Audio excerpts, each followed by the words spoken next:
Hola, indaguemos un poco sobre la discapacidad sensorial. ¿Qué es la discapacidad sensorial? Las discapacidades sensoriales y de la comunicación incluyen diferencias y discapacidades oculares, auditivas y del habla. Por ejemplo, la ceguera, la pérdida de un ojo, la pérdida de la vista en un solo ojo, la sordera, la pérdida del oído de un solo lado, la mudez, etc. Tipos de discapacidad sensorial auditiva. Las personas con esta discapacidad se distinguen entre las personas sordas, que son las que poseen una deficiencia total o profunda, y las personas con hipoacusia, que poseen una deficiencia parcial, es decir, que cuentan con un resto auditivo el cual puede mejorar con el uso de audífonos o aparatos electrónicos, que son los que amplifican los sonidos. La discapacidad auditiva aparece como invisible. No presenta características físicas evidentes y puede presentar problemas de lenguaje. A continuación, se les presentará una situación hipotética problemática. ¿Cómo puedo comunicarme con una persona con discapacidad auditiva? Quizá yo pueda ayudarte. Oh, gracias, porque no me gusta no poder comunicarme con mi amigo con hipoacusia. Existen varias formas de comunicarse de manera efectiva con una persona que padece discapacidad auditiva. Las básicas serían: 1. Atraiga la atención de su interlocutor antes de hablar para que pueda mirarlo y centrarse en lo que está diciendo. 2. Hable de forma clara y a un ritmo normal, no grite. 3. Acérquese y colóquese donde su cara esté iluminada para que su expresión facial sea fácil de interpretar. No hable mientras come o fuma y no se tape la boca ni la barbilla. Reduzca el ruido de fondo, baje el volumen de la música o de la televisión o busque un lugar más tranquilo para hablar. ¿Podré también que en una conversación en grupo intentar no interrumpirse al hablar? O también en lugar de repetir las frases, intentar expresarlas con otras palabras. Sí, efectivamente. Y como estrategia educativa, ¿qué podríamos implementar? Tenemos que reconocer al estudiante sordo como un ser multidimensional, que requiere de contextos sociales, educativos, culturales, políticos y económicos, para el libre desarrollo de su personalidad y participación en igualdad de condiciones con la población mayoritaria oyente. Para Educación Digna, el Servicio Educativo para la Población Sorda plantea una serie de ajustes a la propuesta tradicional, exige romper paradigmas y situarse en un enfoque humanista hacia la formación integral de las personas sordas. Propuesta inclusiva. Se requiere una propuesta de atención pertinente, especialmente en los primeros niveles escolares, donde es primordial el contacto con pares significativos para el aprendizaje de la lengua materna.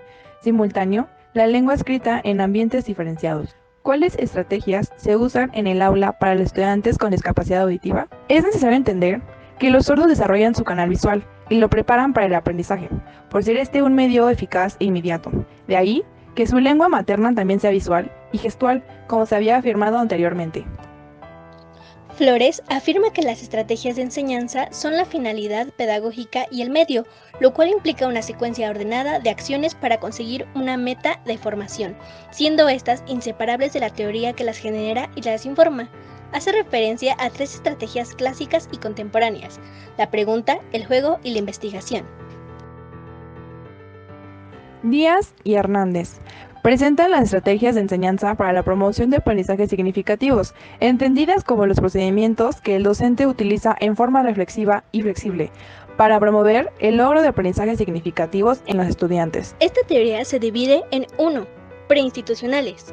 Son las que preparan al estudiante sobre el qué y cómo va a aprender, ubicándolo en un contexto conceptual, generando expectativas para el aprendizaje. Estas asimismo se dividen en estrategia, definición y el proceso en el que se incide, por ejemplo, el objetivo, que son enunciados que establecen condiciones, tipo de actividad, forma de evaluación y generan expectativas apropiadas para orientar el aprendizaje. Organizadores previos.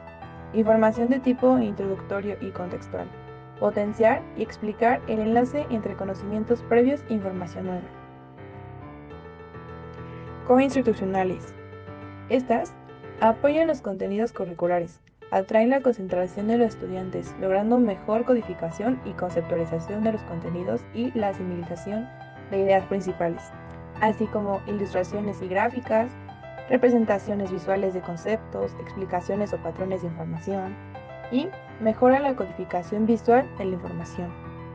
Señalizaciones. Pueden ser a un texto o situación de enseñanza para organizar elementos importantes por aprender. Estos orientan y guían la atención e identifican la información principal. Redes y mapas conceptuales. Indican conceptos, proposiciones y explicaciones. Promover una organización global de los aprendizajes. Post-institucionales. Estos permiten sintetizar, integrar contenidos y ser críticos. Bien pueden ser los resúmenes finales, que son síntesis y abstracción de la información relevante. Estos promueven una organización global de los aprendizajes. Evaluación. Cora y Martin mencionan la función pedagógica y la función social de la evaluación de los aprendizajes. La función pedagógica se relaciona con la comprensión, regulación y mejora de la situación de enseñanza y aprendizaje.